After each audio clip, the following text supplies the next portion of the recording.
अस्सलाम वालेकुम। Urdu IT academy की जानिब से आप सबको खुशामदीद कहता हूँ। आज हमारा सीसीडीए का ये तीसरा लेक्चर है नेटवर्क डिज़ाइनिंग मेथड पर, और इसमें हम सिस्को का रिकमेंडेड मेथड नेटवर्क डिज़ाइनिंग के ऊपर जो एक सिस्को की तरफ से लाइफ साइकिल दिया गया है कि नेटवर्क डिज़ाइनिंग में कौन कौन से फेजेस और किस तरह से नेटवर्क को डिज़ाइन किया जाए उसको देखेंगे।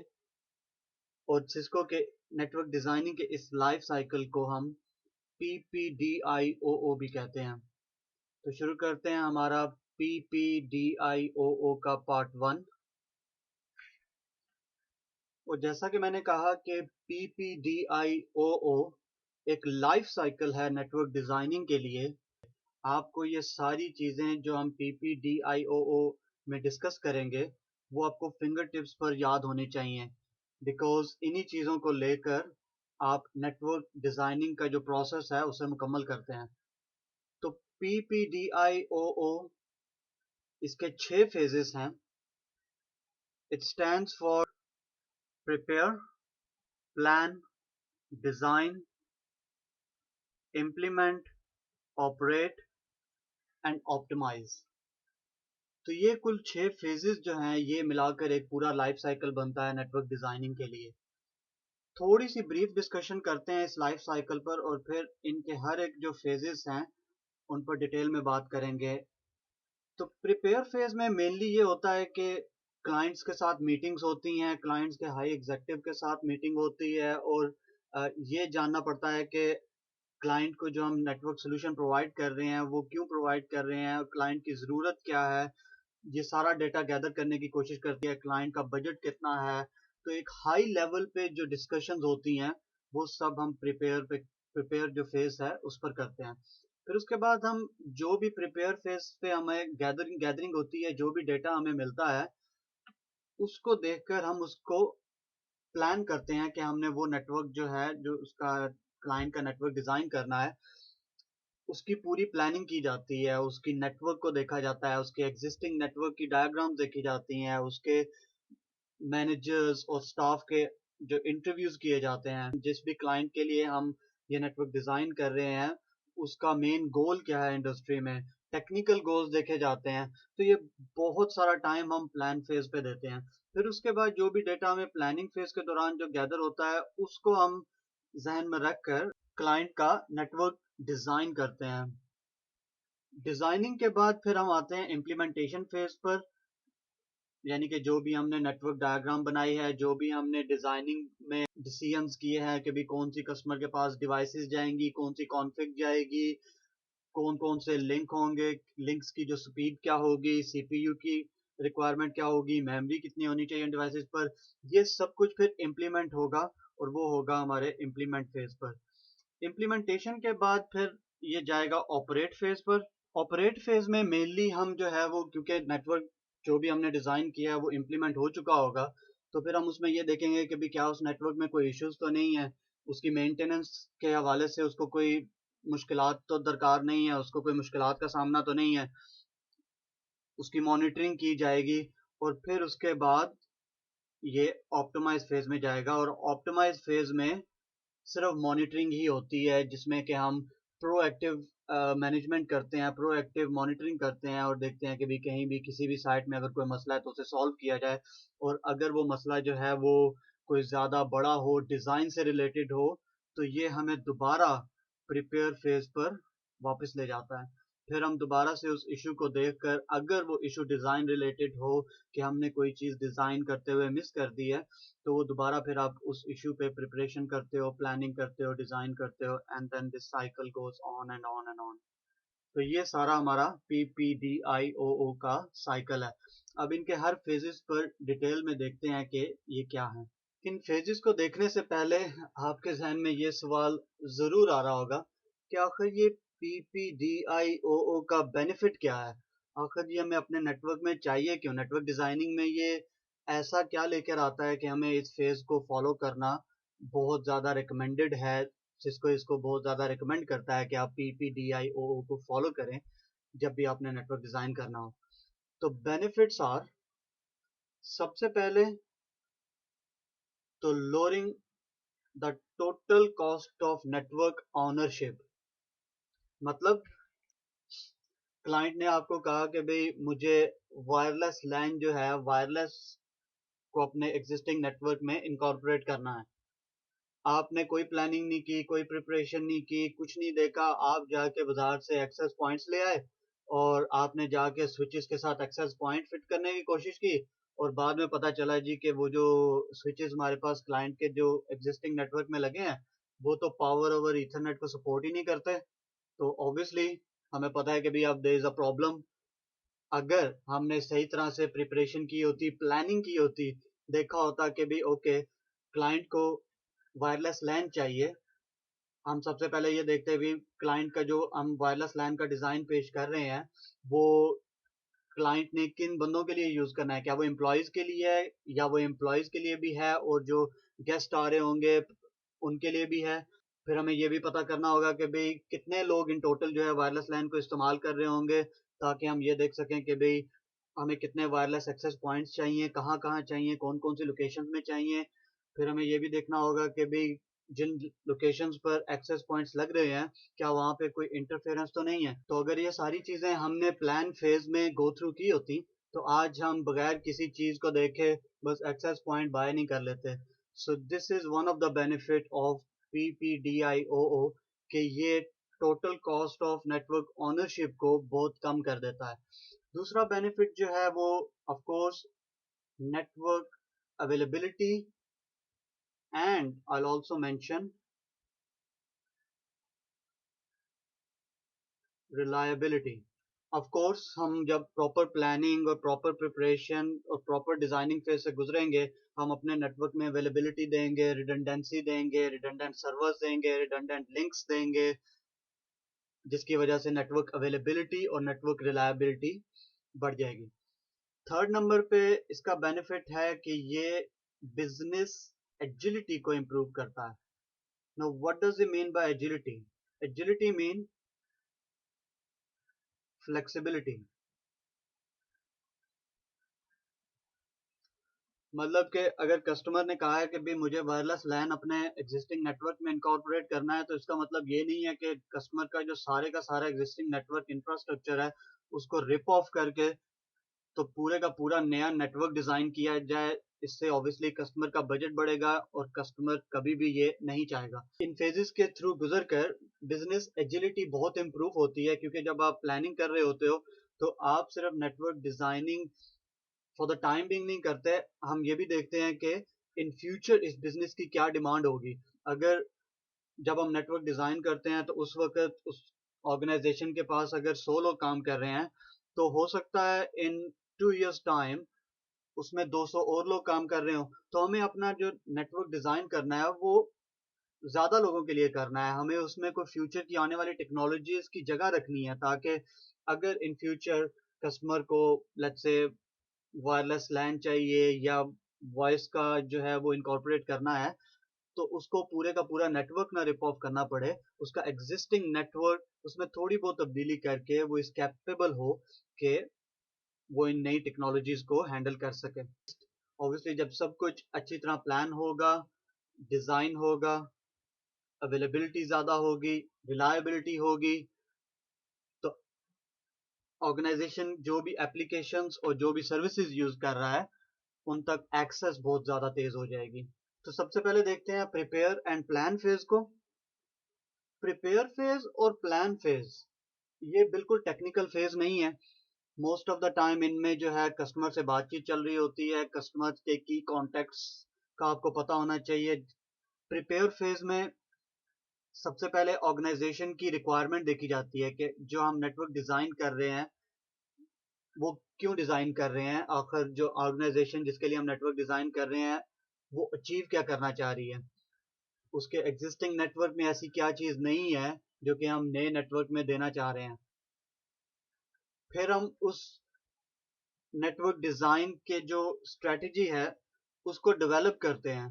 कुछ की लोग जो ऑर्गेनाइजेशन के होते हैं जैसा कि चीफ टेक्नोलॉजी ऑफिसर और चीफ फाइनेंशियल ऑफिसर, इनसे कांटेक्ट में रहना बहुत ज़रूरी होता है, क्योंकि सारी की सारी जो अप्रूवल है वो इन्हीं लोगों ने देनी होती है, जैसा कि डिज़ाइन की अप्रूवल, बजट की अप्रूवल, वो सब इन्हीं लोगों ने आगे अप्रूव करनी होती है।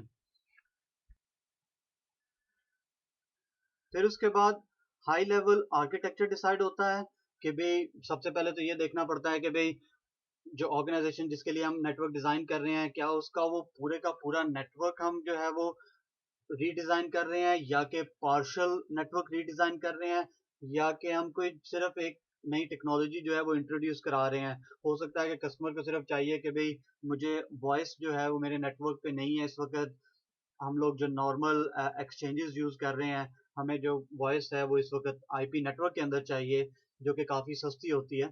तो हो सकता है कि हम सिर्फ जो नेटवर्क डिजाइनिंग कर रहे हैं वो सिर्फ उस वॉइस को इनकॉर्पोरेट करने के लिए कर रहे हो, लेकिन ये भी हो सकता है कि दूसरी तरफ अगर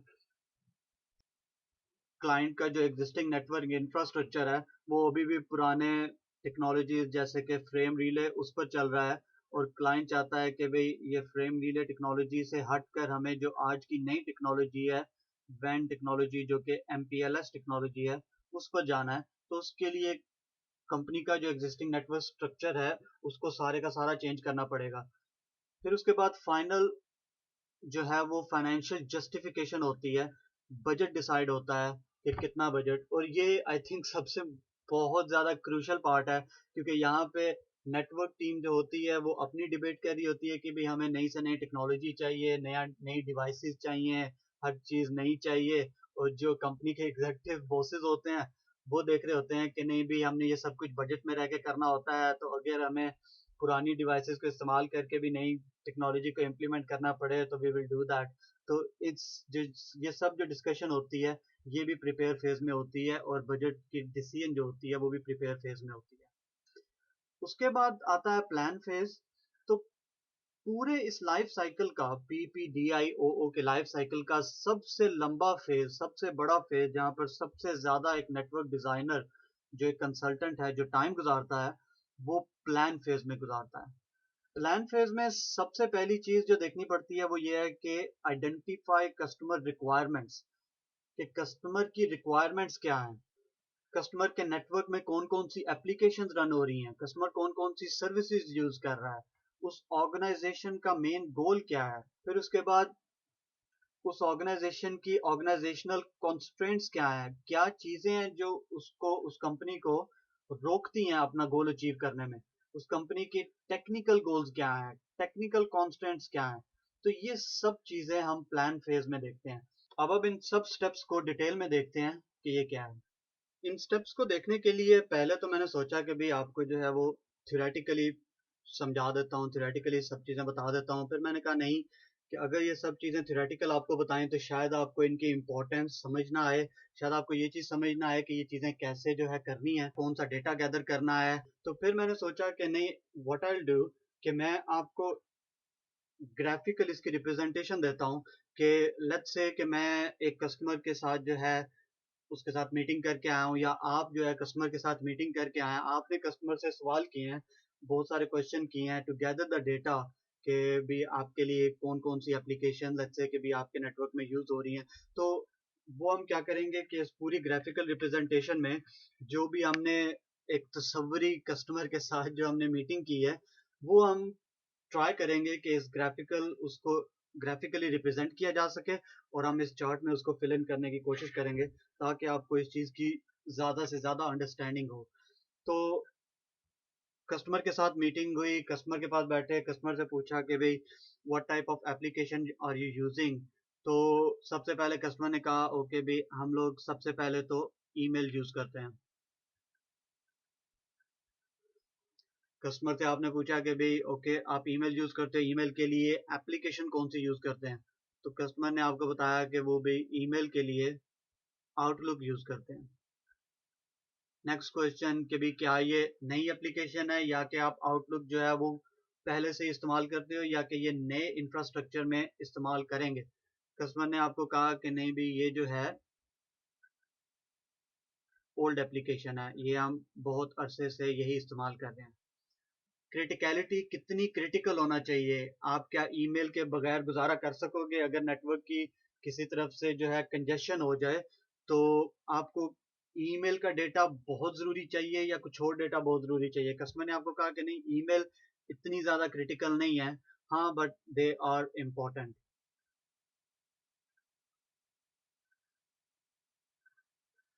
एंड देन ऑब्वियसली आप कस्टमर से इसके बारे में कुछ कमेंट्स लेते हो कि भाई इज देयर एनीथिंग और any particular comments about this particular application. Customer ने आपको कहा कि नहीं भाई, इसके लिए कोई कमेंट्स नहीं है, you can leave it blank. फिर दूसरी एप्लीकेशन, कस्टमर ने कहा कि भाई हम वेब ब्राउजिंग भी करते हैं, हमारे जो एम्प्लॉयज़ हैं वो फेसबुक और यूट्यूब और अपनी ईमेल्स और ये सब कुछ वेब ब्राउजिंग पे देखते रहते हैं, तो वो भी हमारी एक एप्लीकेशन है। उसके लिए एप्लीकेशन कौन सी यूज़ करते हैं? कस्टमर कहता है कि भाई इंटरनेट एक्सप्लोरर भी यूज़ करते हैं, क्रोम भी यूज़ करते हैं, ये दोनों हम वेब ब्राउजिंग के लिए यूज़ करते हैं। न्यू एप्लीकेशन और ओल्ड, अगेन ओल्ड एप्लीकेशन पहले से यूज़ करते आ रहे हैं। क्रिटिकलिटी, कस्टमर कहता है कि यू नो इस पे तो वो हमेशा कहेंगे, कोई भी ऑर्गेनाइजेशन के भी डजंट बॉदर, हमारी जो कंपनी की जो डेटा है वो ज़्यादा इंपॉर्टेंट है देन के भी एक जो है वो एम्प्लॉय वेब ब्राउज कर रहा हो, यूट्यूब पे वीडियो देख रहा हो और हमारी अपनी कंपनी का जो डेटा है वो कंजेशन की वजह से वो हम तक पहुंच ना पा रहा हो। तो कस्टमर कहता है कि ये जो है लेस इंपॉर्टेंट है।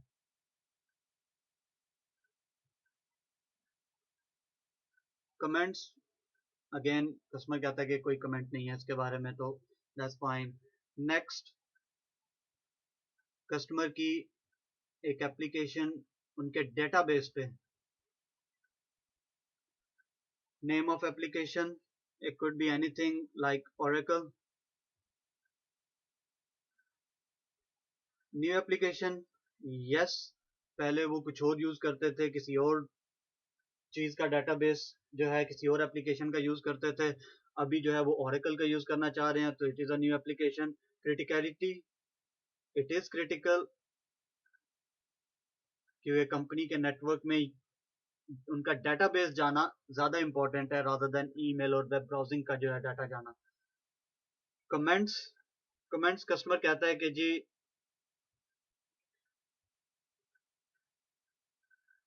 All data stored based on Oracle। फिर उसके बाद कस्टमर की एप्लीकेशन हो सकती है कस्टमर सपोर्ट एप्लीकेशन।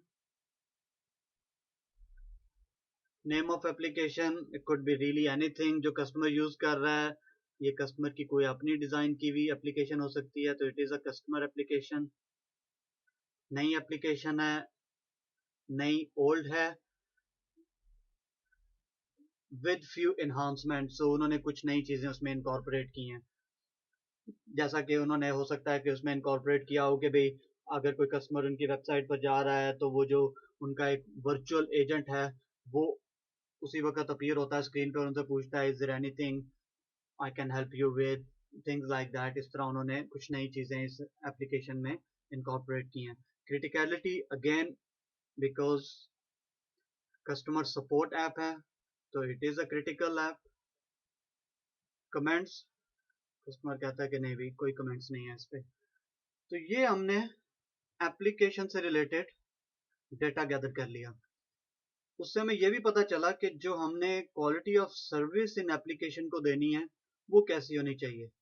हमने इन दो एप्लीकेशन को क्रिटिकल रखना है, इनको लेस क्रिटिकल रखना है, ताकि कभी भी अगर नेटवर्क में कंजेशन हो तो ये दो एप्लीकेशन जो हैं उनको कंजेशन फील ना हो, जबकि ये दो जो हैं ये अगर किसी वजह से डिले होती हैं या इनका डेटा नहीं भी पहुंचता तो ये कोई बहुत ज़्यादा इम्पोर्टेंट नहीं है।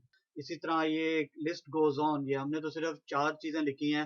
हो सकता है जब आप कस्टमर के साथ जो है वो इंटरव्यू करें तो आपको 50 एप्लीकेशन या 50 डिफरेंट चीज़ें इस पूरे चार्ट में भरी जाएं, बट बताने का मकसद ये था कि इस तरह से आप इंटरव्यू करोगे, आप ये चीज़ें जो है नोट करोगे, ताकि आप जब नेटवर्क डिज़ाइन के लिए आप अपना थॉट प्रोसेस दो तो ये सब चीज़ें आपके जहन में होनी चाहिए। हमारे स्टेप 1 में एक और चीज़ थी, देखें दोबारा। Identify applications and services in the network. तो हमने आइडेंटिफाई कर लिया कि भी हमारे पास जो कस्टमर के नेटवर्क में एप्लीकेशन यूज हो रही हैं वो कौन कौन सी हैं, उनकी क्रिटिकलिटी क्या है। अब हम ये देखते हैं कि जो कस्टमर सर्विसेज अपने नेटवर्क में यूज कर रहा है वो कौन कौन सी हैं और उसे किस तरह नेटवर्क में इनकॉर्पोरेट किया जा रहा है। सर्विसेज में तो सबसे पहले सिक्योरिटी की सर्विस नेटवर्क में प्रॉपर चाहिए। उसका नेटवर्क जो है वो प्रॉपरली सिक्योर्ड होना चाहिए। कैसे? नेटवर्क में फायरवॉल टेक्नोलॉजीज होनी चाहिए जिससे कि इंटरनल नेटवर्क को प्रोटेक्ट किया जा सके। फिर उसके बाद उसमें वायरस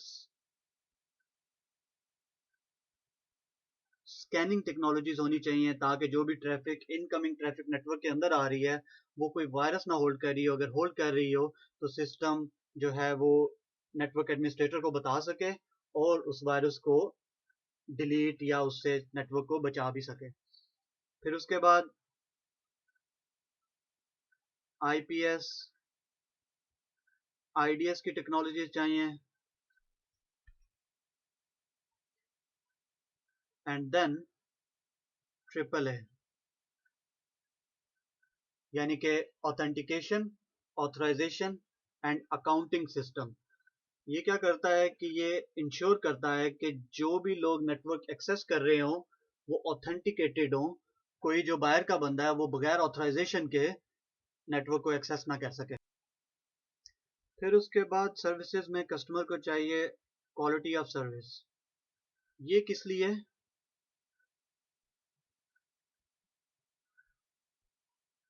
ट्रैफिक को प्रायोरिटाइज करने के लिए। कौन सी ट्रैफिक को? पिछली स्लाइड में हमने क्रिटिकल कौन कौन सी एप्लीकेशन को कहा था, डेटाबेस और कस्टमर सपोर्ट एप्लीकेशन को।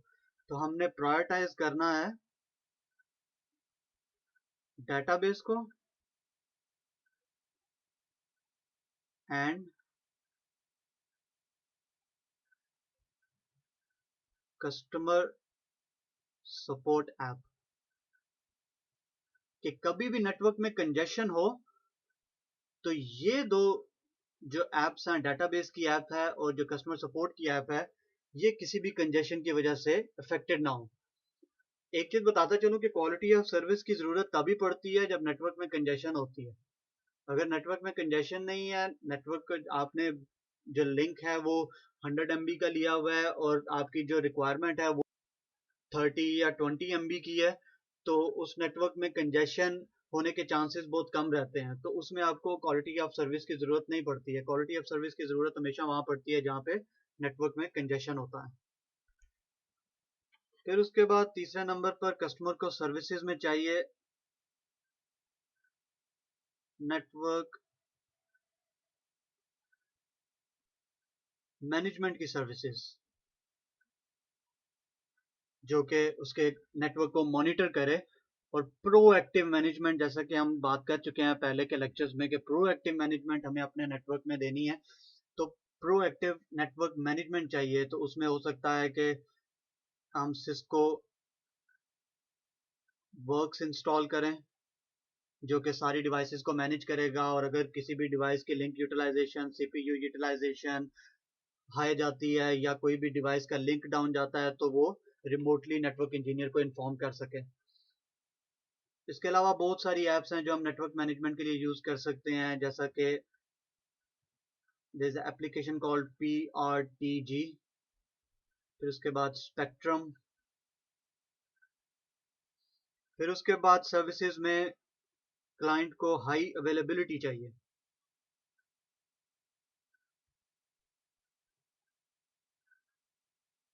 यानी कि network is able to use redundant paths. उसके अंदर रिडंडेंसी प्रोटोकॉल जैसा कि HSRP, VRRP, GBLP ये इंस्टॉल्ड हों जो कि रिडंडेंसी के लिए यूज होते हैं। फिर उसके बाद सर्विसेज में हो सकता है कस्टमर के भी मुझे वॉइस की सर्विसेज चाहिए। अगेन रीजन क्या कि जो ऑर्गेनाइजेशन है वो वॉइस की तरफ माइग्रेट होना चाह रही है, तो wants to migrate to IP telephony. फिर उसके बाद क्लाइंट आपको कहता है कि भाई मुझे मोबिलिटी सर्विसेज चाहिए। मोबिलिटी सर्विसेज में कि भाई क्लाइंट जो है वो कहीं भी जाए, उनके गेस्ट, उनके एम्प्लॉयज कहीं भी जाएं, वो स्टैटिक ना रहे लेकिन उनके पास नेटवर्क कनेक्टिविटी रहे। तो इसमें वायरलेस टेक्नोलॉजीज इंस्टॉल करनी पड़ेंगी। कस्टमर ऑल्सो टेल्स यू कि भी उसे आईपी मल्टीकास्ट भी चाहिए। वो किस लिए? कस्टमर कहता है कि भाई हम लोग वीडियो कॉन्फ्रेंसिंग यूज करते हैं।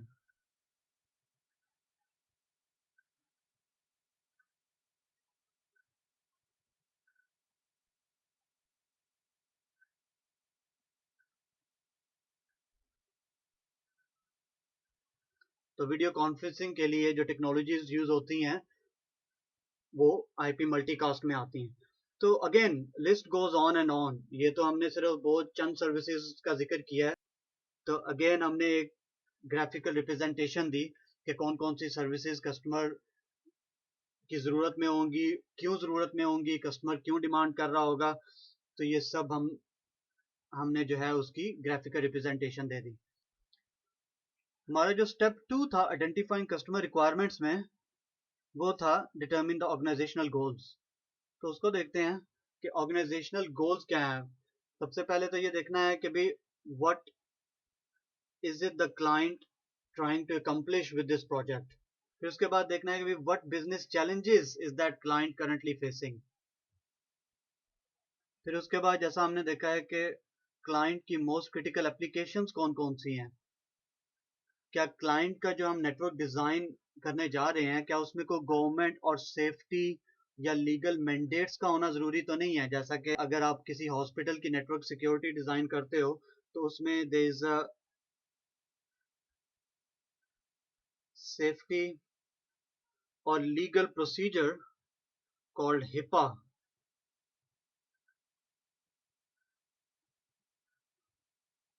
इसके थ्रू सिक्योरिटी डिज़ाइन करना बहुत ज़रूरी है। फिर उसके बाद what technologies or services are needed to support the client's objective, what skill set does client technical staff currently have। तो इन सब चीज़ों को देखकर हम ये चार्ट फिल करेंगे।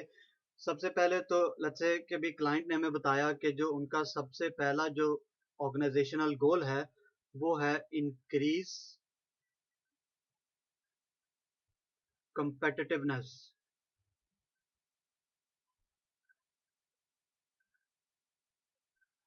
सॉरी अगर मेरे स्पेलिंग गलत हो। तो कंपेटिटिवनेस को उन्होंने इंक्रीज करना है, अपने कंपटीटर्स के साथ compete करना है। उसके लिए कमेंट्स में क्लाइंट्स कहता है कि वी हैव बेटर प्रोडक्ट्स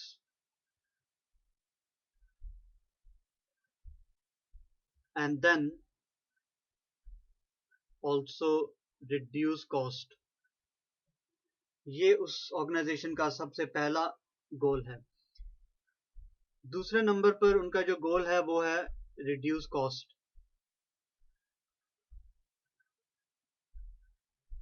उसको अचीव करने के लिए क्लाइंट ने कमेंट दिए कि भाई सबसे पहले तो उनको चाहिए single data entry point.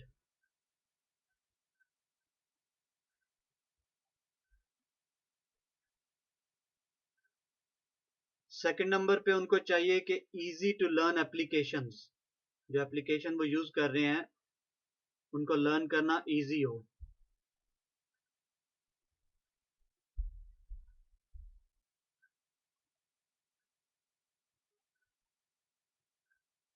Third number पे जो ऑर्गेनाइजेशन का गोल है वो है इम्प्रूव कस्टमर सपोर्ट, उसके लिए उनको चाहिए कि भाई सबसे पहले कस्टमर ने आपको बताया कि भाई introduction of web based order. हो सकता है अभी तक उनके पास वेब बेस्ड ऑर्डर नहीं था, अभी तक वो खातों पे ही चल रहे थे। तो इम्प्रूव कस्टमर सपोर्ट के लिए उन्हें वेब बेस्ड ऑर्डरिंग सिस्टम चाहिए, जो कि उनकी आईटी या सॉफ्टवेयर टीम उनको बना के देगी। But at the end of the day वो हमारे नेटवर्क में ही, जो हम नेटवर्क डिज़ाइन करेंगे, रन उसी में रन करेगा। फिर उस वेब बेस्ड ऑर्डर में ट्रैकिंग की फैसिलिटी भी मौजूद हो, कस्टमर देख सके कि भी उसका ऑर्डर जो है वो कहाँ तक पहुंचा। अगेन ये एक बहुत बड़ी लिस्ट बनती है, हमने सिर्फ इसको शॉर्ट बनाया है आपकी अंडरस्टैंडिंग के लिए कि भाई हम जो कस्टमर से डेटा गैदर करेंगे वो क्या होगा और उसको रिप्रेजेंट कैसे किया जाएगा। फिर ऑर्गेनाइजेशनल कॉन्स्ट्रेंट्स, क्या चीजें हैं जो ऑर्गेनाइजेशन को अपने गोल्स अचीव करने से रोकती हैं। So you will be asking the customer questions like what are the barriers for implementation in your network. भी हो सकता है कि भी अगर आप सही बंदे को सही चीज के लिए कांटेक्ट नहीं करेंगे, देन द प्रोसेस जो है वो it can get delayed. Questions like what are your major concerns with the implementation of a new solution? What financial and timing element must be considered? Very important कि भाई budget के लिहाज से budget कितना है। अगर बजट आपका जो है वो लेट्स से 10 लाख है, और अगर 10 से वो हम हमारी डिजाइनिंग के बाद व्हेन वी फाइंड आउट कि भी वो 12 लाख बनता है, तो are you able to agree on it. आपका मैक्सिमम बजट क्या है, आपका मिनिमम जो बजट की जो लिमिट है वो कितनी है। तो ये सब चीजें इसी फेज के अंदर जो है डिसाइड होंगी। फिर क्या जो बजट है वो ऑलरेडी अप्रूव हो चुका है या नहीं हो चुका, अगर नहीं हो चुका तो अभी वो किस प्रोसेस में है, कौन जो है वो उसकी देखभाल कर रहा है, किसको कांटेक्ट करना है हमें बजट की अप्रूवल के लिए, पता करने के लिए कि भाई क्या वो अप्रूव हो चुका है या नहीं हो चुका। आप कंपनी का जो करंट नेटवर्क स्टाफ है उसकी क्वालिफिकेशंस कैसी हैं, क्या वो are they qualified enough to handle these new applications and these new technologies. अगर नहीं है तो क्या उनका कोई प्लान है अपने स्टाफ में पैसे खर्च करने का कि भाई उनकी टेक्निकल डेवलपमेंट जो है वो की जाए, कि भाई अपने स्टाफ को कोई CCNA CCNP CCDA ऐसी कोई चीज़ें करा दें ताकि वो आपके नेटवर्क को जो है वो अच्छी तरह हैंडल कर सकें। तो ये सारा डेटा गैदर करने के बाद हम अगेन इस चार्ट में फिल करते हैं। सबसे बड़ा और सबसे पहले जो सबसे मोस्ट इम्पोर्टेंट आपको ऑर्गेनाइजेशन कॉन्स्ट्रेंट में जो रीजन मिलेगी वो है बजट। क्लाइंट टेल्स यू कि भाई जो हमारा बजट की रिक्वायरमेंट है वो है लेट्स से जी 10 लाख रुपए।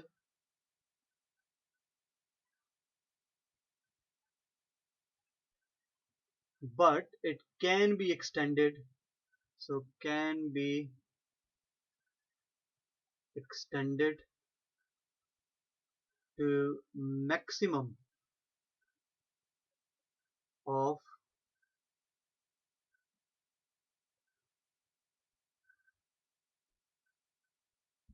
12.5 lakh with proper reasoning of course, कि ये पता हो कि भी क्यों, प्रॉपर जस्टिफिकेशन के साथ we can extend it. Sorry rupees डालना भूल गया। तो ये बजट की रिक्वायरमेंट हमने गैदर की अपने इस फेज के दौरान। सेकंड नंबर पर जब हमने कस्टमर से बात की कि भाई टेक्निकल क्वालिफिकेशन के हवाले से, तो that's we call personal.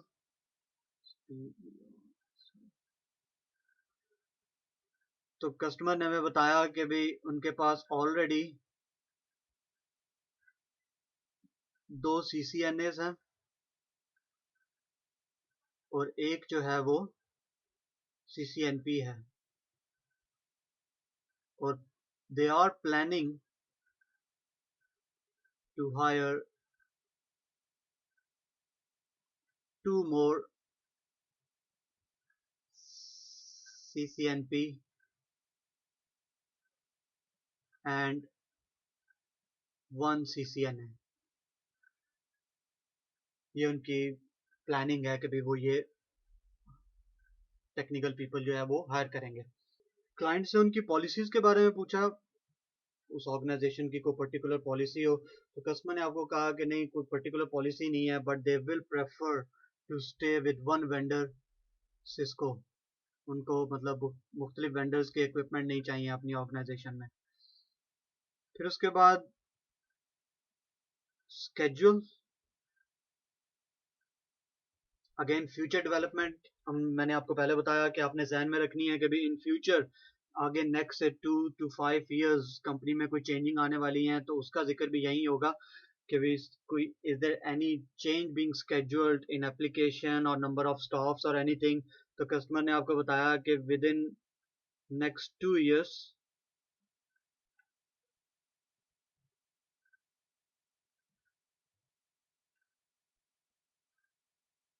plan to introduce IP telephony and video conferencing.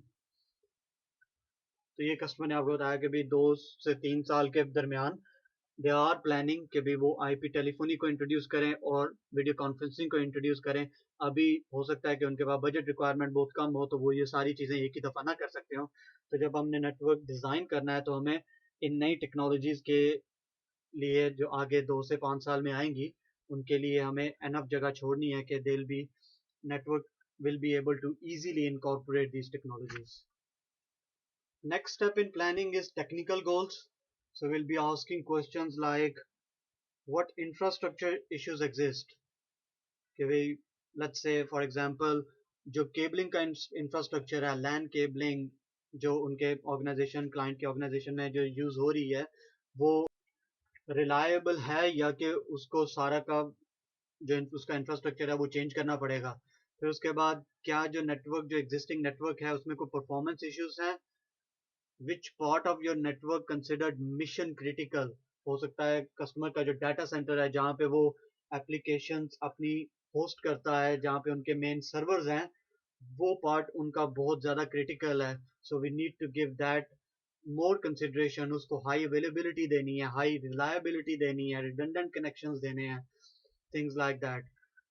फिर how is the network manage, network की मैनेजमेंट कैसे हो रही है, क्या कोई सॉफ्टवेयर ऑलरेडी इंस्टॉल हैं, अगर इंस्टॉल हैं तो कौन से सॉफ्टवेयर इंस्टॉल हैं, क्या उनमें कोई इश्यूज हैं। तो इन सब क्वेश्चन के पूछने के बाद लेट्स से हम अपना ये चार्ट फिल करते हैं। तो टेक्निकल गोल्स में सबसे पहला गोल कस्टमर का है भाई परफॉर्मेंस, और कस्टमर ने आपको बताया कि भाई परफॉर्मेंस जो है वो बहुत क्रिटिकल है इन सेंट्रल साइट्स, जहाँ पे उनका ज़्यादा बिजनेस होता है, जो कि उनका हेड क्वार्टर है, जहाँ पे सारी ब्रांचेस का डाटा जो है वो स्टोर हो रहा होता है या आ रहा होता है, वहाँ से कनेक्टेड होता है, तो वो बहुत ज़्यादा क्रिटिकल है। बाकी जो ब्रांचेस हैं वो कम क्रिटिकल हैं, तो सेंट्रल साइट जो है वो डाउन नहीं होनी चाहिए। तो अगेन हमें रिलायबिलिटी एंड अवेलेबिलिटी, रिडंडेंसी, ये ज़्यादा देखनी पड़ेगी, ज़्यादा देनी पड़ेगी सेंट्रल साइट को। फिर सेकंड जो कंपनी का टेक्निकल गोल है वो है सिक्योरिटी।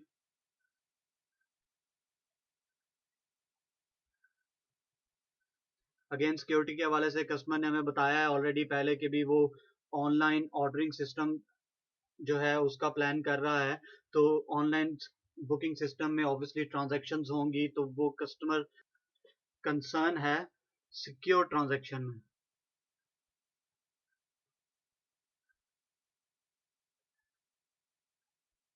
कि भी जो भी ट्रांजैक्शन हो रही हो वो सिक्योर हो। Third, availability.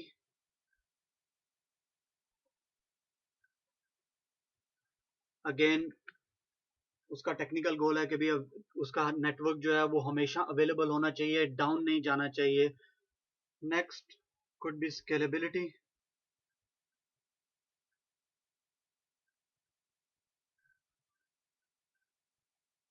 कि वे नेटवर्क जो है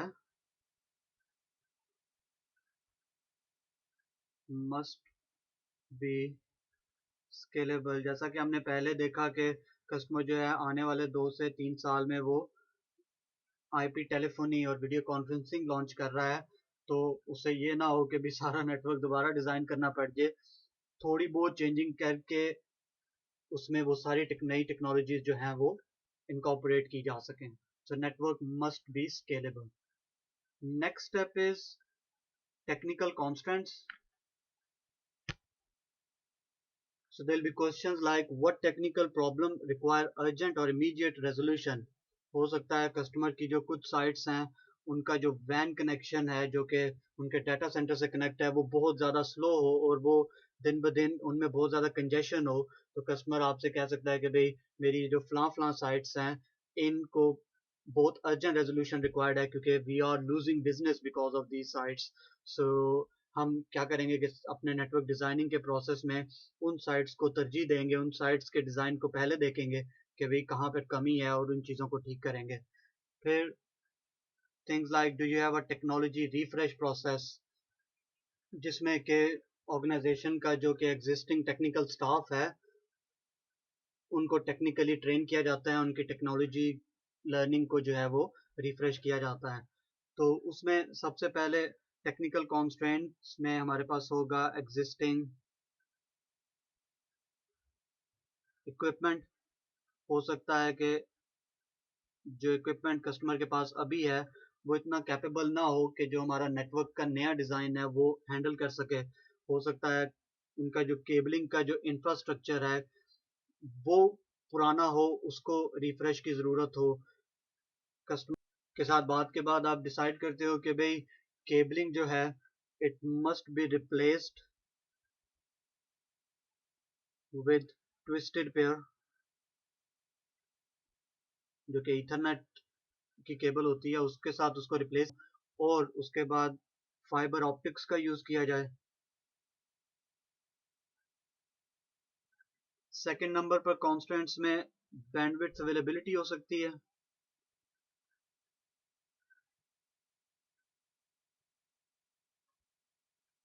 customer could have 64 kilobit link. Obviously 64 kbps का जो लिंक है वो एनफ नहीं है कस्टमर की जो नई आने वाली टेक्नोलॉजीज को, नई आने वाली एप्लीकेशंस को हैंडल करने के लिए। So we need to upgrade that and we possibly have to look at changing the service provider as well. So हो सकता है हमें सर्विस प्रोवाइडर को भी चेंज करना पड़े और कस्टमर के जो वैन लिंक्स हैं उनकी बैंडविड्थ को अपग्रेड करना पड़े। Bandwidth upgrade. There could be issues like compatibility issues,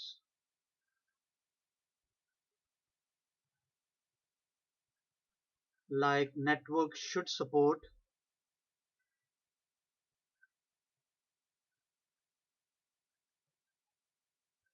IPv6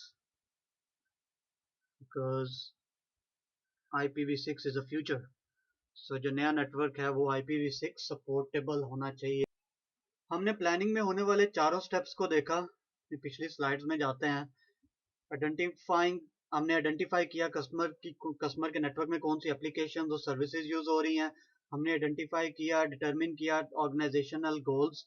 हमने ये भी देखा कि ऑर्गेनाइजेशनल कॉन्स्टेंट्स कौन से हैं, क्लाइंट के टेक्निकल गोल्स और टेक्निकल कॉन्स्टेंट्स क्या हैं।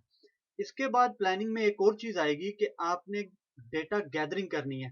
ये सब जो हमने किया ये हमने किया इंटरव्यूइंग के जरिए। हमने बहुत सारे इंटरव्यूज कस्टमर की मैनेजमेंट के साथ किए, कस्टमर के एग्जिस्टिंग स्टाफ के साथ किए, उनके चीफ टेक्नोलॉजी ऑफिसर्स के साथ किए, चीफ फाइनेंशियल ऑफिसर्स के साथ किए। अब हमने डेटा गैदरिंग करनी है उनके नेटवर्क के बारे में।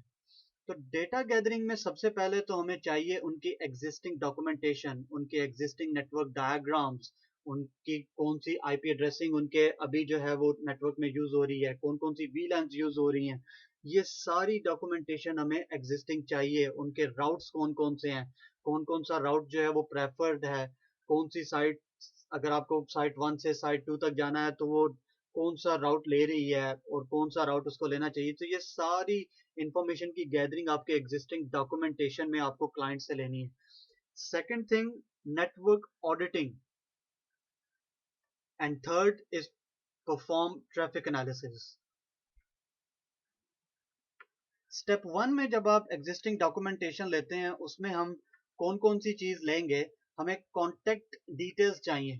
What is the site location name, site का जो कौन कौन सी साइट्स हैं कस्टमर की, उनके नाम क्या है, साइट के एड्रेसेस क्या हैं, साइट में जो कॉन्टेक्ट पर्सन है उनके नाम और टेलीफोन नंबर्स क्या हैं, क्या ये साइट जो है वो कस्टमर मेंटेन करता है कि is it been maintain by a third party, उसके जो साइट के ऑपरेटिंग आवर्स हैं वो क्या क्या है, is it like 8 to 5, 9 to 6 और समथिंग, क्या कोई सेफ्टी या सिक्योरिटी रिक्वायरमेंट है साइट के अंदर एंटर होने के लिए, लोकेशन, नेटवर्क इक्विपमेंट की लोकेशंस क्या क्या है, रैक्स जो है उनका डाटा सेंटर वो कहाँ पे है, ये सब इंफॉर्मेशन जो है वो कस्टमर के हवाले से we have to gather. Network details that we have to gather includes IP addressing scheme कौन सी यूज हो रही है, रिडंडेंसी का इस वक्त एग्जिस्टिंग लेवल क्या है, नेटवर्क का सिक्योरिटी डिजाइन क्या है, जो अपलिंक्स हैं वैन उनकी स्पीड्स इस वक्त क्या है, layer 3 and layer 2 network design हमें चाहिए, कंपनी का पूरा जो वैन का सोल्यूशन है उसका डिजाइन चाहिए, कौन कौन से राउटिंग प्रोटोकॉल्स यूज हो रहे हैं, नेटवर्क मैनेज कैसे हो रहा है, अगेन जैसे हमने पहले भी जिक्र किया कि नेटवर्क मैनेजमेंट में कौन सा सॉफ्टवेयर यूज हो रहा है, किस तरीके से जो क्लाइंट है वो अपने नेटवर्क को मैनेज कर रहा है, अगर कस्टमर के पास डाटा सेंटर है या सर्वर फॉर्म है तो उसका डिजाइन क्या है, कस्टमर की जो करंट इंफ्रास्ट्रक्चर है केबलिंग की वो कैसी है। तो ये सारी चीजें रिगार्डिंग कस्टमर लोकेशंस, उनके एड्रेसेस, उनके कॉन्टेक्ट डिटेल्स, उनके नेटवर्क की डिवाइसेस की डिटेल्स, ये सारी हमें उनकी एग्जिस्टिंग डॉक्यूमेंटेशन से हमें गैदर करनी है। स्टेप 2 में हम नेटवर्क ऑडिट करेंगे जिसमें हम ये देखेंगे कि जो नेटवर्क डिवाइसेस क्लाइंट के साइट्स पर लगी हैं वो कौन कौन सी हैं, उनके नाम क्या क्या हैं, उनमें iOS वर्जन्स कौन से यूज हो रहे हैं, कौन से हार्डवेयर यूज हो रहे हैं, सिस्को कौन से सिस्को के राउटर्स, कौन से सिस्को के स्विचेस यूज हो रहे हैं, उनकी कॉन्फ़िगरेशंस का बैकअप आपको चाहिए, उनके लिंक की फॉर द टाइम बिंग जो सीपीयू मेमोरी यूटिलाइजेशन उनकी हो रही है वो भी आपको चाहिए, जिससे आप ये देखेंगे कि भी जो ऑलरेडी सीपीयू और मेमोरी उनमें इंस्टॉल्ड है क्या वो एनफ है या उनको अपग्रेड करने की जरूरत है, list of unused ports, modules and slots in the network devices, ये इसलिए कि जब आप उनका लैन इंफ्रास्ट्रक्चर डिजाइन करेंगे तो हमें पता होगा कि भी फलां स्विच में जो है वो हमें 6 पोर्ट्स चाहिए और हो सकता है उनके पास जो स्विच उस लोकेशन में मौजूद हो उसमें ऑलरेडी 8 पोर्ट्स जो है वो खाली हो, तो we don't need to buy another new switch. तो ये सारा हम नेटवर्क ऑडिट के फेज में करते हैं। फिर उसके बाद मैनुअल ऑडिटिंग की टूल्स के थ्रू जो हम राउटर्स या स्विचेस के अंदर जाके जो कमांड्स डाल के देखते हैं उनमें ये कमांड जो है वो बहुत इंपॉर्टेंट है। Now let me show you कि इन कमांड से हम कैसे डेटा गैदर करते हैं। ये मैंने एक राउटर में कंसोल किया, मैं सिक्योर सीआरटी यूज कर रहा हूँ। सबसे पहले मैंने क्या किया कि लॉग सेशंस, इसको मैं सेव करता हूँ अपने डेस्कटॉप पे, सेशन 1 सेव। इससे क्या होगा कि जो भी मैं यहाँ कमांड करूंगा उनका जो आउटपुट होगा वो मेरे डेस्कटॉप में सेव होता जाएगा। ये अभी तो मैं सिक्योर सीआरटी यूज कर रहा हूँ, लेकिन अगर आप पटी या टेराटम यूज करते हैं तो उसमें भी ये फीचर्स इंक्लूड है। तो let's look at the first thing, show version. Show version से हमें ये पता चलता है कि डिवाइस में iOS जो है वो कौन सा इंस्टॉल्ड है, उस iOS का वर्जन कौन सा है, हार्डवेयर जो है वो कौन सा है, ये है सिस्को 2691, फिर उसके बाद उसमें मेमोरी कितनी इंस्टॉल है, उसमें कौन कौन से इंटरफेसेस हैं। इसमें इस वक्त दो फास्ट ईथरनेट के जो इंटरफेसेस हैं वो इंस्टॉल्ड हैं। तो ये आउटपुट है शो वर्जन का। फिर उसके बाद सेकंड कमांड जो ऑडिटिंग में इस्तेमाल होती है वो है शो टेक सपोर्ट। ये शो टेक सपोर्ट का जो आउटपुट है अभी हमें मिलेगा ये बहुत लंबा होता है, क्योंकि ये मिक्सचर होता है बहुत सारी कमांड्स का। इसमें शो वर्जन भी होता है, शो आईपी इंटरफेस ब्रीफ भी होता है, शो प्रोसेस सीपीयू भी इसमें इसका भी आउटपुट इंक्लूड होता है। तो बहुत सारी कमांड का आउटपुट जो है वो शो टेक सपोर्ट ये एक ही कमांड आपको देती है। तो शो टेक सपोर्ट करते हैं, ये जैसे आप देख रहे हैं शो वर्जन का output, show running config, show stacks, show interfaces, show controllers,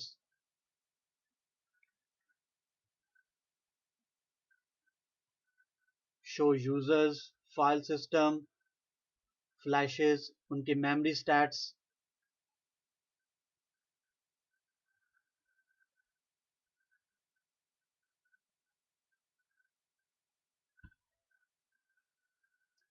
show process CPU, show process CPU history, show diag. मैंने वीडियो पॉज कर दी थी क्योंकि वो तकरीबन उसे 8 से 9 मिनट लगे शो टेक सपोर्ट कमांड का आउटपुट जो है वो पूरा होने में। तो let's look at that file जो हमने एज अ नोटपैड फाइल जो डेस्कटॉप पे सेव की थी। Let's look at that. तो ये है जी वो फाइल जो हमने सेव की थी अपने डेस्कटॉप पर। हमने जब लॉग सेशन किया था तो इसमें हमने जो भी कमांड्स की उसका आउटपुट सेव हो गया। ये फाइल फिर हम अब अपने पास जो है वो सेव करेंगे, और जब हम ऑडिटिंग करेंगे, जब नेटवर्क डिज़ाइनिंग का प्रोसेस शुरू होगा, तो ये सारी ऑडिटिंग का जो रिजल्ट होगा वो हम इन फाइल्स में से देख कर निकालेंगे कि भी उसका जो है उसमें कौन हर क्लाइंट की डिवाइसेस में कौन सा iOS इंस्टॉल्ड है, उसकी डिवाइस का जो हार्डवेयर है कौन सा है, उसकी रैम उसमें कौन सी यूज़ हो रही है, उसका जो ये आगे मतलब टेक सपोर्ट का जो आउटपुट है वो आपके सामने है। उसमें शो रनिंग कन्फिग भी आता है, उसमें शो इंटरफेसेस जिसमें हम इंटरफेसेस में कितने ब्रॉडकास्ट हुए हैं, कितने इनपुट पैकेट्स हैं, कितने आउटपुट पैकेट्स हैं वो देखते हैं। तो ये सारा हमें शो टेक सपोर्ट की command it's a very very useful command during the auditing. There are some tools जो ये सब चीज़ें ऑटो भी करती हैं, लाइक कैकटाई या नेट एमआरआई, जो कि आप डाउनलोड कर सकते हैं और फिर उन्हें आप अपने नेटवर्क के अंदर इंस्टॉल कर सकते हैं। ये सॉफ्टवेयर्स हैं और इनके अंदर ऑलरेडी ये चीज़ें मौजूद होती हैं जो कि सारी डिवाइसेस का के नाम, उनके आईपी एड्रेसेस, उनके iOS के वर्जन्स, उनके हार्डवेयर की डिटेल्स, ये सब आपको ग्राफिकल रिप्रेजेंटेशन में दे देंगे। So you can do that little bit faster using these tools like Cacti and NetMRI. And obviously there are a lot more other tools. Next thing जो आती है हमारे स्टेप में वो है नेटवर्क ट्रैफिक एनालिसिस, यानी कि कस्टमर के एग्जिस्टिंग नेटवर्क में जो लाइव ट्रैफिक जा रही है उसको उसकी एनालिसिस करना और उसको देखना कि कौन कौन सी एप्लीकेशन की ट्रैफिक जा रही है, कौन कौन से प्रोटोकॉल जा रहे हैं, कितने हैवी हैं, कौन से सोर्स से आ रहे हैं, कौन सी डेस्टिनेशन को जा रहे हैं। तो ये सारी इंफॉर्मेशन की गैदरिंग जो है वो हम करते हैं नेटवर्क ट्रैफिक एनालिसिस में। उसमें बहुत सारी डिफरेंट टूल्स हम यूज़ करते हैं जिनमें आईपी एन बार है, नेट फ्लो है। ये सिस्को के जो डिवाइसेस होती हैं उनके अंदर बिल्ट इन टूल्स हैं आईपी एन बार और नेट फ्लो। उसके अलावा हम कुछ एक्सटर्नल सॉफ्टवेयर भी यूज़ करते हैं लाइक वायरशार्क, जो कि बहुत ही वेल नोन सॉफ्टवेयर है नेटवर्क की ट्रैफिक की एनालिसिस के लिए। सोलर विंड यूज़ कर सकते हैं, ये भी बहुत पॉपुलर सॉफ्टवेयर है इसी नेटवर्क ट्रैफिक की एनालिसिस के लिए। इन टूल्स को थोड़ा सा डिस्कस करते हैं। सबसे पहले देखते हैं आईपी एन बार। तो मैंने एक ये GNS3 में एक टोपोलॉजी बनाई है, बहुत ही सिंपल।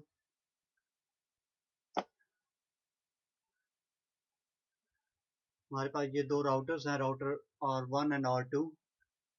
इनके दो इंटरफेसेस फास्ट ईथरनेट 0/0 और फास्ट ईथरनेट 0/0 से ये दोनों कनेक्टेड हैं।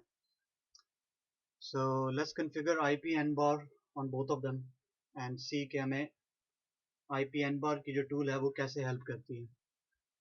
Let me bring the secure CRT.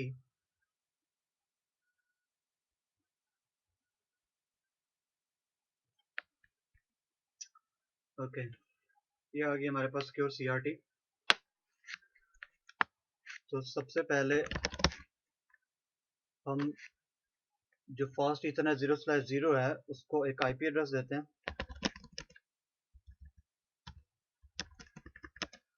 Let's give it 10.1.1.1 255.0.0.0.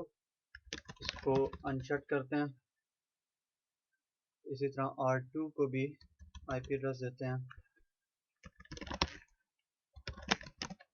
Fast Ethernet 0/0 IP address 10.1.1.2 sorry 0.0.0.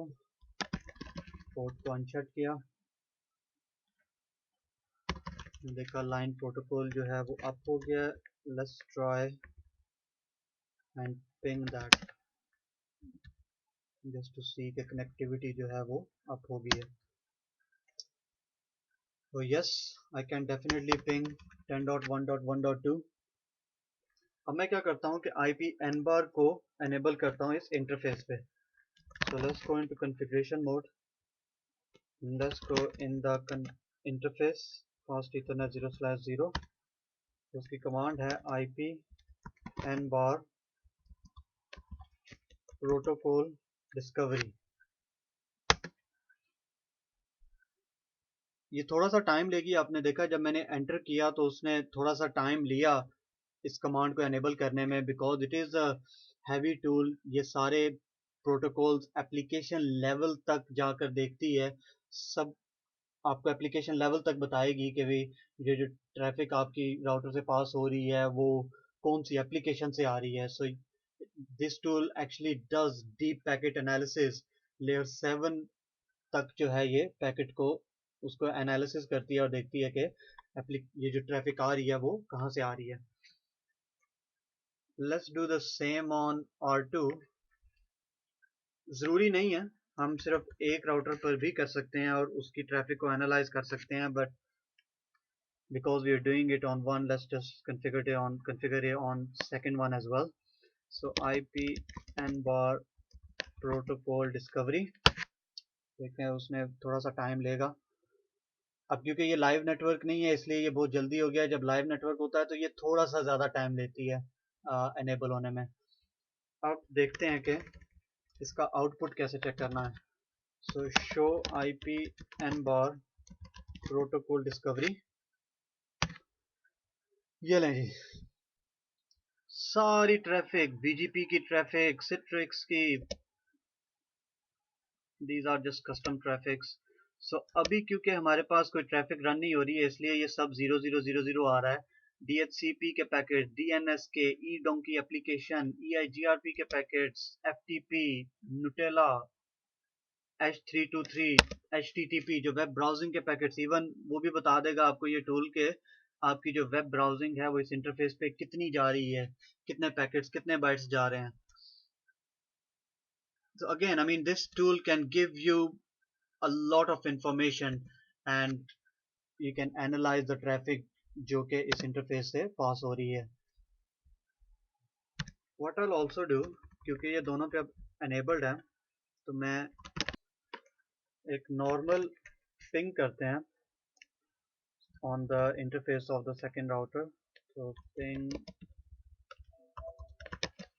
10.1.1.2 ping किया. अब हम दोबारा अपने इस आउटपुट को देखते हैं. Show IPN bar protocol discovery. आप देखें कि ICMP के उसने डिटेक्ट किए 10 पैकेट्स, क्योंकि पिंग जो है वो ICMP प्रोटोकॉल में आता है. और इसके बाइट्स भी उसने काउंट किए कि भी 1140 बाइट्स का डाटा जो है वो इस इंटरफेस से गुजरा है. इसी तरह अगर आप R2 पे जाके देखें तो ये सेम ही इंफॉर्मेशन हमें मिलेगी. Show IPN bar protocol discovery, same thing, 10 packets और बाइट 1140. तो बिकॉज ये लाइव नेटवर्क नहीं है, अगर ये लाइव नेटवर्क होता तो हमें ये सब ट्रैफिक भी नज़र आती, बीजीपी की ट्रैफिक नज़र आती, एचटीटीपी की, एचटीटीपीएस की, वेब ब्राउजिंग की, डीएचसीपी की, ये सब ट्रैफिक हमें लाइव नेटवर्क में नज़र आती। बट बिकॉज ये हम GNS3 में कर रहे हैं इसलिए हमें कोई लाइव ट्रैफिक नज़र नहीं आ रही है। अब हम देखते हैं जो हमारे पास सेकंड टूल है, नेटफ्लो। तो सबसे पहले मैं IP nbar को डिसेबल करता हूँ इंटरफेस पे। तो configuration mode, interface fast ethernet 0/0, no IP nbar protocol discovery, and same thing on the R2, no IP nbar protocol discovery। मैं एक काम और करता हूँ कुछ दिखाने के लिए आपको, कि मैं इंटरफेस को शट करता हूँ ऑन द बोथ साइड।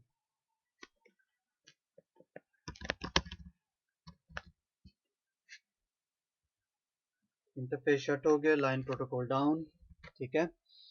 अब नेटफ्लो के साथ साथ थोड़ा सा वायरशार्क जो है उसको भी हम देखेंगे कि वायरशार्क में जो है वो कैसे एनालिसिस होती है। So let me bring the GNS3। तो जब आप GNS3 में ये जो इसका लिंक है इस पर राइट क्लिक करें, start capturing on this interface, ये हमारा जो कैप्चर जो है वो स्टार्ट हो गया। दोबारा इस पर राइट क्लिक करें तो स्टार्ट वायरशार्क।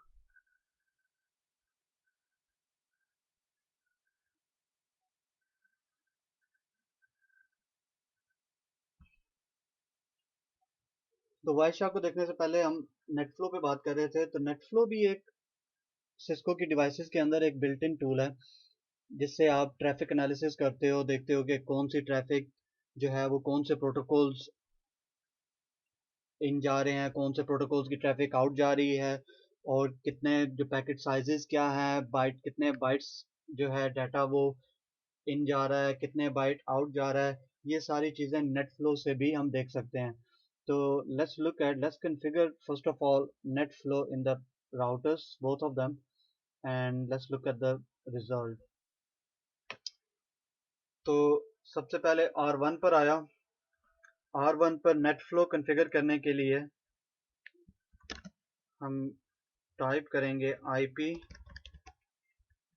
राउट कैश फ्लो। हम सिर्फ इस कमांड से भी देख सकते हैं, फिर इसकी दो कमांड्स और भी हैं, IP फ्लो इनग्रेस। अगर आपने सिर्फ राउटर के अंदर आने वाली ट्रैफिक को देखना हो तो आप IP फ्लो इनग्रेस के थ्रू देख सकते हैं, और अगर आपने सिर्फ राउटर से बाहर जाने वाली traffic, it could be a router, it could be a switch, तो बाहर जाने वाली ट्रैफिक को देखना हो तो IP फ्लो इग्रेस।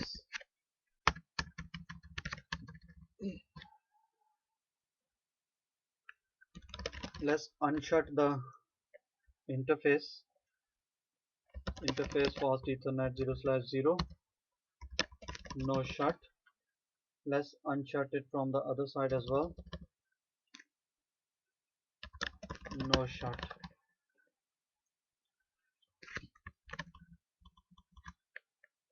इसका आउटपुट देखने के लिए the command is show IP cash flow.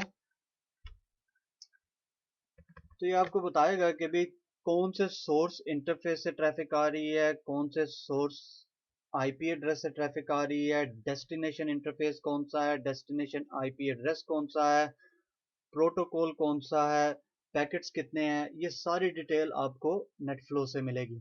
So let's try ping 10.1.1.2। पहला पैकेट जो है वो आर्क में जाएगा और ये पिंग हमारा सक्सेसफुल हुआ। अब let's look at this command again, show IP cache flow, and we can see कि 4 पैकेट जो है, क्योंकि पहला पैकेट आर में गया और 4 पैकेट जो है वो राउटर 2 तक सक्सेसफुली उनका जो ट्रिप था वो हुआ। फ्रॉम सोर्स IP एड्रेस 10.1.1.2 और डेस्टिनेशन IP एड्रेस 10.1.1.2। तो इसी तरह हम नेटफ्लो को यूज़ करके लाइव नेटवर्क की ट्रैफिक को एनालाइज कर सकते हैं और फिर हमें उससे पता चलता है कि भी इसमें कौन से प्रोटोकॉल्स, कौन सी एप्लीकेशंस की ट्रैफिक जो है वो फ्लो कर रही है फ्रॉम द राउटर। तो हमने वायरशार्क भी कॉन्फ़िगर किया था। हमने वायरशार्क को ऑन किया था और उस लिंक के बीच में देखना था कि भी जो वायरशार्क के ज़रिए कैसे टूल्स जो है वो उसकी एनालिसिस की जाती है। Now let's look at the Wireshark result. तो वायरशार्क में जैसे कि हम देख रहे हैं कि हमने जब पहला पिंग किया था तो हमारा पहला जो पैकेट है वो डाई हुआ था। उसने पूछा कि भी हु हैज़ 10.1.1.2 राउटर 1 जो है उसने ब्रॉडकास्ट की, उसने अपने सारे लिंक्स पे ब्रॉडकास्ट भेजी। उसने पूछा हु हैज़ 10.1.1.2, उसको रिप्लाई आया फ्रॉम राउटर 2 टेलिंग कि भी मेरे पास है, मैं मेरे फलां इंटरफेस का जो एड्रेस है इंटरफेस फास्ट इथरनेट 0/0 का वो है 10.1.1.2 और उसका मैक एड्रेस जो है वो ये है। प्लीज़ तुम भी अपने पास ये मैक एड्रेस सेव कर लो अपने मैक एड्रेस टेबल में। तो फिर उसके बाद उसने ICMP पिंग का पैकेट भेजा, उसका रिप्लाई आया, फिर उसने पिंग का पैकेट भेजा, फिर रिप्लाई आया, फिर पिंग का पैकेट भेजा। तो ये वायरशार्क की tool is a very good tool to look at the deep packet analysis करने के लिए। ये एक बहुत अच्छी टूल है। ये आपको प्रोटोकॉल जो है वो बताएगी कौन से प्रोटोकॉल उस लाइन में पास हो रहे हैं, उस लिंक में पास हो रहे हैं, source and destination IP address. It can give you very deep analysis of the traffic that's passing from your devices. Again, same thing with the solar wind. ये भी बिल्कुल इसी तरह ही है जैसा कि हमने वायरशार्क में देखा। तो सोलर विंड भी जो है वो इसी तरह की एक टूल है जिससे हम पैकेट एनालिसिस कर सकते हैं, ट्रैफिक एनालिसिस देख सकते हैं उससे कि किस किस्म की ट्रैफिक कस्टमर के एग्जिस्टिंग नेटवर्क से पास हो रही है। आई नो आई नो ये लेक्चर बहुत ज़्यादा लंबा हो गया है। ये हमारी आखिरी स्लाइड थी इस लेक्चर की। आई एम वेरी सॉरी कि ये लेक्चर हमारा जो है वो बहुत ज़्यादा लंबा हो गया है। मैं अपनी पूरी कोशिश करूंगा कि हमारे आने वाले लेक्चर जो है वो 35 to 40 मिनट इससे ज़्यादा जो है वो उनकी लेंथ ना हो। इसीलिए मैंने अपने इस PPDIOO को 2 पार्ट्स में डिवाइड किया था कि भाई जो है कुछ हिस्सा हम पार्ट 1 में डिस्कस करेंगे और बाकी जो है वो हम पार्ट 2 में डिस्कस करेंगे। But I am very sorry कि ये जो लेक्चर है हमारा ये काफ़ी लेंथी हो गया था। कमेंट ज़रूर दीजिएगा और अपनी दुआओं में याद रखिएगा। खुदा हाफिज़। Thank you very much for listening to me.